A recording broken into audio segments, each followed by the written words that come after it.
Есть уголок в Башкортостане, земля Альшея. Не даюсь, ее любить я не устану, как прославлять не устаю. Она для предков символ рая, земля любви и вечный зов. Здесь и вода, как мы, живая. Кумыс — соперник докторов. А воздух разве сыщешь чище? Здесь небо выше, синь сочней. Июнь цветистей и душистей, добрее люди и щедрей. Мощней дубы, березы, липы, усердней пчелы в медосбор. И табуны кобыл элитных изящнее на склонах гор. Моя земля — кусочек рая, есть нет цены, жаль, жизнь одна.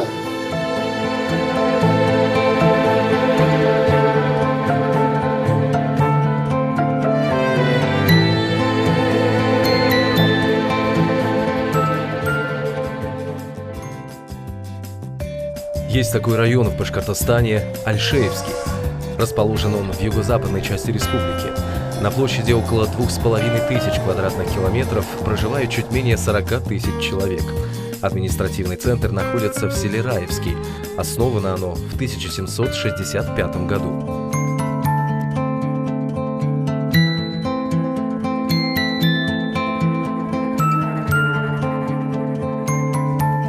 Летопись района ведется с 13 января 1935 года. Он пережил долгий и сложный путь развития от времен становления в период коллективизации до нынешних дней. Альшеевский район – это крупнейший агропромышленный центр республики. Успешное развитие сельскохозяйственного производства является основополагающим фактором в приумножении экономического потенциала. В районе действует 17 сельскохозяйственных предприятий, 90 фермерских и более 10 тысяч личных подсобных хозяйств. Аграрии специализируются на возделывании зерновых культур, сахарной свеклы, производстве молока и мяса. Развиваются также овцеводство, пчеловодство и птицеводство. Основной вклад в экономику вносит общество с ограниченной ответственностью «Раевсахар», которое по производственным показателям входит в первую двадцатку лучших сахарных заводов России, и Раевский мясокомбинат «Альшей-мясо», продукция которого пользуется большим спросом в республике и за ее пределами. В районе реализуется крупный инвестиционный проект «Башкирский бройлер». Комплекс производит 90 миллионов штук инкубационного яйца, гибрида бройлера и мяса птицы. Производительность его равна 115 тысячам тонн в год. Уникальность проекта в том, что у строящегося комплекса нет аналогов в России и СНГ. В настоящее время здесь содержится порядка 212 тысяч голов птицы. На сегодняшний день произведено около 12 миллионов товарного и племенного яйца. На предприятии работает 212 человек. Средняя заработная плата более 20 тысяч рублей. Идет строительство и второй очереди репродуктора, рассчитанного на производство 60 миллионов яиц и площадок по доращиванию молодняка. Лучший в республике кумыс производится тоже здесь, в Альшеевском районе. Глава крестьянско-фермерского хозяйства Руслан Ахунов признан победителем среди 40 кумысоделов на республиканском конкурсе в 2014 году. Обладатель золотой медали и диплома первой степени поставляет высококачественный целебный напиток в санатории и детские лагеря, действующие на территории района. Надо любить лошадей, надо любить производство кумыса и вообще надо знать технологию. Благодаря кумысу Альшеевский район прославился во всем мире. Здесь побывали и жили долгое время великие люди. Документально не установлено, но предположительно, более 1000 лет назад эти места посетил Авиценна именно с целью изучения целебных свойств напитка из кобыльего молока. Здесь жил, умер и похоронен в селе Воздвиженка ученый мирового уровня, великий русский почвовед Николай Михайлович Сибирцев. Недалеко от этих мест не только лечился по нескольку месяцев, но и владел кумысными табунами граф и великий русский писатель Лев Николаевич Толстой. В начале века в ауле Чебенли жил и лечился поэт Серебряного века Саша Черный. Его кумысные вирши, рожденные в этот период, признаны классикой мировой литературы. В нескольких километрах от Аксенова в селе Усень-Ивановское вместе со своим мужем, русским офицером Сергеем Эфроном, летом 1911 года целый месяц жила Марина Цветаева. Но больше всего альшеевцы гордятся тем, что когда-то их гостями были Антон Павлович Чехов и его жена, великая русская актриса, лауреат 5 сталинских премий Ольга Книпер-Чехова. Каждый год, начиная с 2011 года, в районе проводится чеховский фольклорный праздник, на который приезжает и много гостей из Уфы. Места, где бывал Чехов, в первую очередь домик, где он жил, и беседка на горе, куда он поднимался каждое утро, бережно сохраняются. В Аксеново Чехов не занимался творчеством, но этот промежуток времени был для него весьма продуктивным. Он отправил более 50 писем, телеграмм и бандеролей. В частности, вел активную переписку с издателем Адольфом Марксом, который подготовил к выпуску его первое собрание сочинений в 10 томах. Ныне здесь располагается детский лагерь имени Чехова. За лето он принимает до 2000 детей. Отдохнуть и поправить здоровье ребята приезжают из многих городов и районов, как республики, так и России.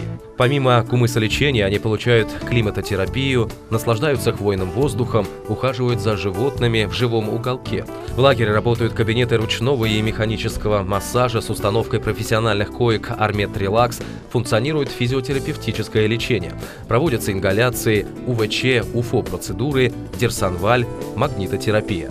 Если лагерь имени Чехова действует лишь летом, то профильный лагерь Карлугас, что в переводе означает «ласточка», работает круглый год. Друзья, не забывайте, что мы оркестр.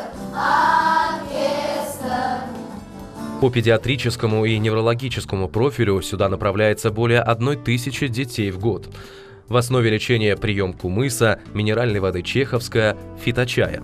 Дети посещают современно оборудованные кабинеты физлечения, получают медикаменты, общаются с домашними животными в контактном зоопарке. Для воспитанников лагеря организована комплексная воспитательная программа «Мы вместе», подобрана санаторная программа. Песни, танцы и развлечения – все это для здоровья и благополучия ребят.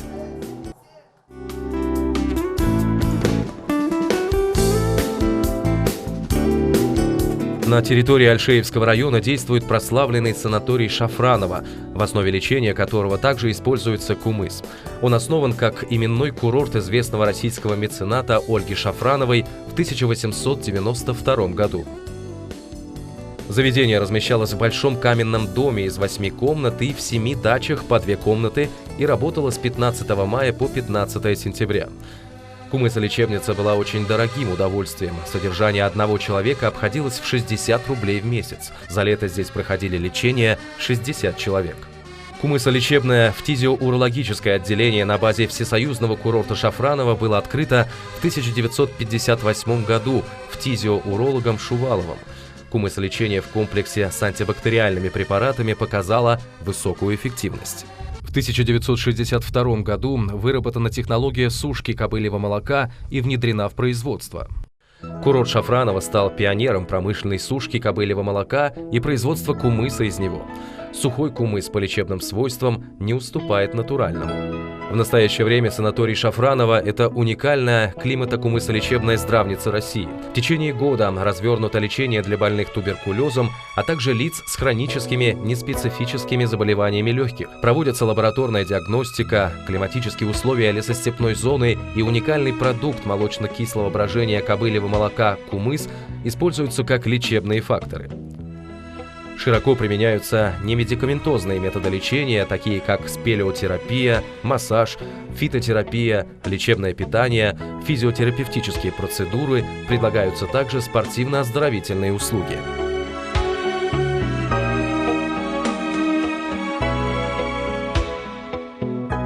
Наращивание объемов производства сельскохозяйственной продукции с учетом потребностей рынка сбыта, производство новых видов продукции – вот основные задачи тружеников села Альшеевского района. Аксеновский агропромышленный техникум является кузницей кадров для сельскохозяйственной отрасли не только района, но и всей республики. Старейшее учебное заведение открыто в год коронации императора Николая II. Ежегодно дипломы получают около 1000 человек. В техникуме обучают 7 специальностям и 15 рабочим профессиям. Это единственное среднее учебное заведение в республике, дающее знания по специальности пчеловодства, и одно из 2 по специальности агрономия. Сеть образовательных учреждений района представлена 26 школами, 26 детскими дошкольными учреждениями, детской школой искусств, конно-спортивной школой, детско-юношеской спортивной школой, домом пионеров и школьников. В детских садах воспитывается 1782 ребенка от 1 до 6 лет. Чтобы избежать очередности, зачисление детей проводится ежемесячно. Развернута работа по предоставлению вариативных форм дошкольного образования, таких как выплата из средств бюджета компенсации семьям, имеющим детей в возрасте от 1,5 до 3 лет, не посещающих детский сад, организация групп семейного воспитания, предоставление услуг по дошкольной подготовке на базе средних школ и предоставление услуг дошкольного образования в группах, кратковременного пребывания и прочее.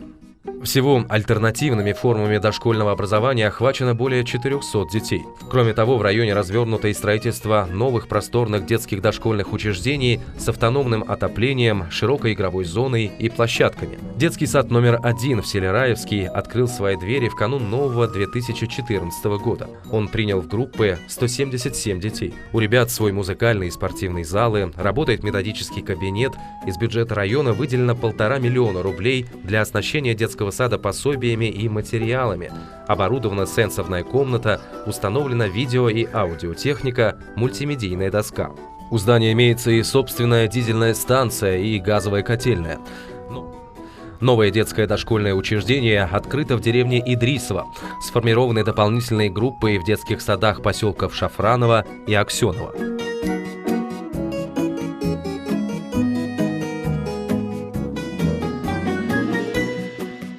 Общее образование осуществляют гимназии, средние и начальные школы в районном центре и в деревнях.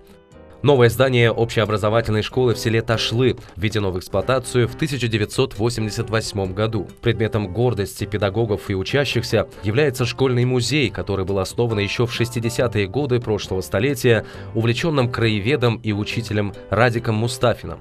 В его фондах хранятся архивные документы с историческими записями важнейших событий, фотоальбомы, рукописи, многочисленные стенды, демонстрирующие доблесть и заслуги именитых выходцев из древнего села, которому более 270 лет. Бессменный директор музея, преподаватель истории Ташлинской школы Разифа Акулова прикладывает максимум усилий для организации встреч учеников со знаменитыми земляками, пробуждает интерес к исследовательской деятельности у школьников по изучению истории родного края. Ребята ведут собственные исследования природных памятников, находящихся близ села Ташлы. Таких объектов здесь великое множество. Это и Ташлинское болото, которое тщетно пытались осушить мелиораторы в годы советской власти. Это и череда возвышенностей, с самой высокой точки которых можно даже любоваться озером Аслы-Куль, находящимся в 15 километрах отсюда. Вокруг села насчитывается магическое количество родников, их ровно 7, и в каждом из них вода имеет свой особый вкус. И самым загадочным по сей день остается огромный белый камень, сорвавшийся со скалы и получивший в народе название Килен-Таше, по известной здесь всем легенде о трудолюбивой невестке башкирских табунщиков. Поверье гласит, что оказалась она погребена под могучей глыбой в момент дойки кобылы на пастбище. Между тем, лет 20 назад камнем, на котором, кстати, высечены древние руны, заинтересовались и китайские ученые, узревшие в древних знаках старинные иероглифы своих предков. Работа с одаренными детьми является наиболее важным направлением деятельности педагогов дополнительного образования. Альшевский дом пионеров и школьников – это многопрофильное учреждение дополнительного образования детей, имеющее высшую категорию. К услугам ребят открыто 72 объединения по 7 направлениям. И если 20 из них в Доме пионеров, то 52 на базе 17 школ района. Педагоги успешно сотрудничают с Институтом развития образования республики и в рамках обмена опытом участвуют в профессиональных конкурсах, семинарах, научно-практических конференциях, где представляют свои авторские проекты. Будучи победителями творческих конкурсов различного уровня, педагоги и методисты воспитывают чувство доброго и прекрасного в своих воспитанниках. Обучающиеся Дома пионеров активно занимаются научно-исследовательской работой. Многие из них – победители и призеры республиканских и всероссийских конкурсов «Моя малая родина», «Отечество», «Адрес детства. Россия». Воспитанники образцового детского коллектива студии «Театр моды», театрального коллектива «Аманат» в сентябре 2014 года стали обладателями премии по поддержке талантливой молодежи, учрежденной президентом Российской Федерации в рамках приоритетного национального проекта «Образование». Пионерская организация «Школа лидера» – это сильный воспитательный инструмент. Мир красотой спасется, бабушкин сундучок, милосердие, самоорганизация, твое здоровье, экология и дети – вот название программ, по которым работают пионеры. Важная роль воспитанию гражданственности и патриотизма принадлежит историко-краеведческому музею Дома пионеров, который был создан благодаря поисково-исследовательской деятельности обучающихся объединения «Поиск». Дети особой заботы, подростки группы риска, дети из семей, оказавшихся в трудной жизненной ситуации, дети с ограниченными возможностями здоровья взяты здесь под особую опеку. Большой популярностью среди подростков пользуется мотоклуб «Колесо», объединение «Юный картингист», мини-футбол, хоккей, деревянных дел мастера. В 2013 году в республиканском конкурсе «Лучший лагерь Башкортостана» Дом пионеров стал победителем в номинации «Лагерь-мастер».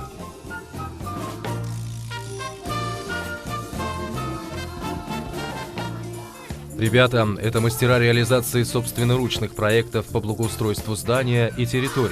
Они воплотили в жизнь мечту о собственном фонтане во дворе, установили теплицы и выращивают в них овощи, цветы и рассаду, из которых извлекают немалый доход в пользу любимого дома творчества. А совместно с воспитателями ребята создали различные формы образовательных объединений и для взрослых. Дом пионеров стал одним из разработчиков районной целевой программы «Народный университет третьего возраста». Развитие физкультуры и спорта – это одно из приоритетных направлений. В районе культивируется 18 видов спорта. Альшеевцы издавна имеют глубокие спортивные традиции. Имена спортсменов, благодаря их достижениям, широко известны за пределами района. Многие оставили заметный след в спортивной истории республики. В районе подготовлены 2 мастера спорта международного класса, 12 мастеров спорта России, 36 кандидатов в мастера спорта, более 500 получили первый разряд по различным видам спорта. Руководство района оказывает большое внимание развитию спорта. Тяжелая атлетика – это самый титулованный вид спорта в районе. Один из тренеров-преподавателей, готовящих спортсменов-тяжелоатлетов, мастер спорта России Рифат Минияров.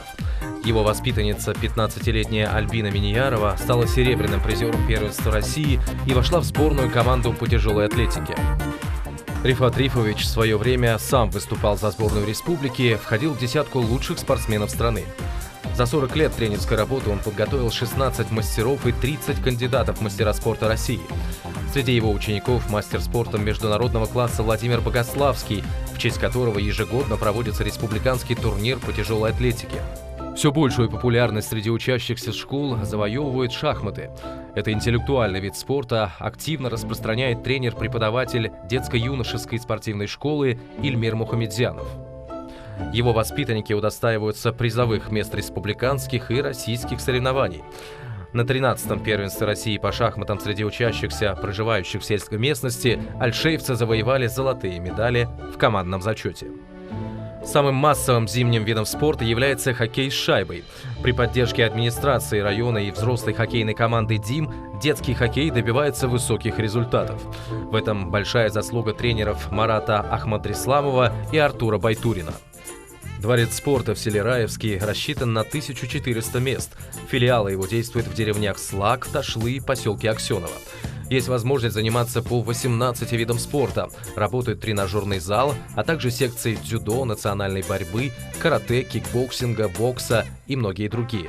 У альшеевцев много и других увлечений. Культурная жизнь и организация досуга является немаловажной частью развития района.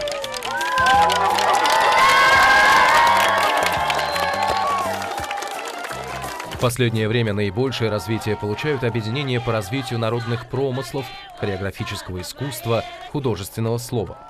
289 клубных формирований самодеятельного творчества охватывают более 4500 человек. Коллективы вносят значительный вклад в развитие жанров народного творчества, являясь образцом исполнительского мастерства. Такие мероприятия, как конкурс эсенов-сказителей, праздник традиционного башкирского паласа, Шежере-Байраме, праздник родословной и Сабантуй, способствуют повышению имиджа не только учреждений культуры, но и района в целом.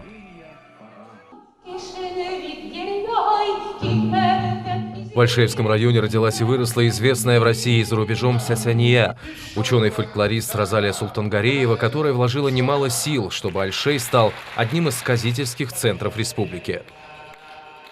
Конкурс сказителей «Я зову вас с эсены» стал брендовым мероприятием не только для района. Этот призыв Розалии Султангареевой услышали в разных концах республики. На словесный Майдан съезжаются до полусотни участников из десятков районов, студенты Башкирского педагогического университета, альшеевские сасены.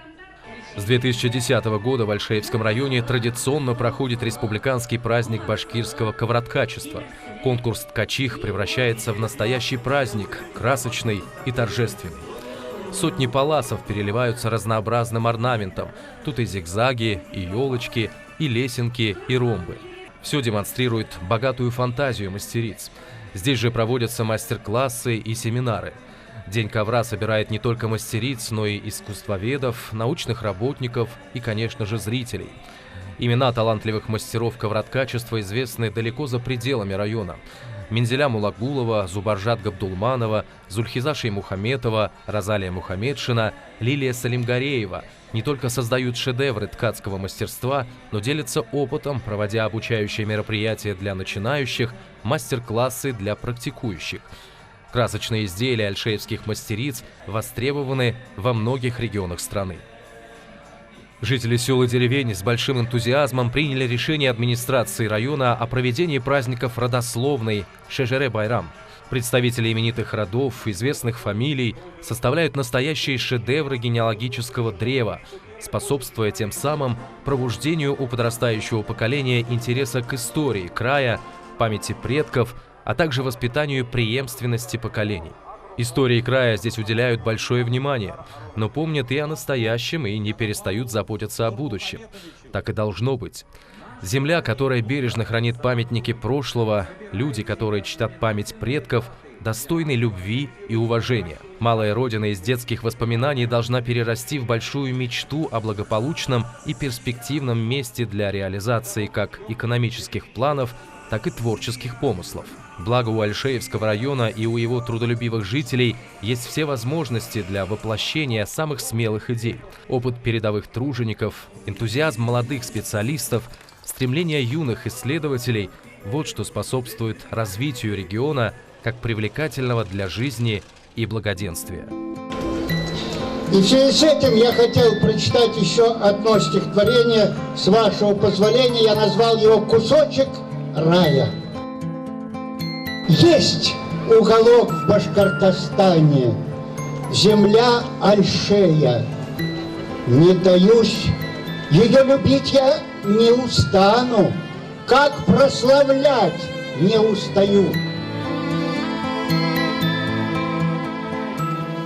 Она для предков символ рая, земля любви и вечный зов.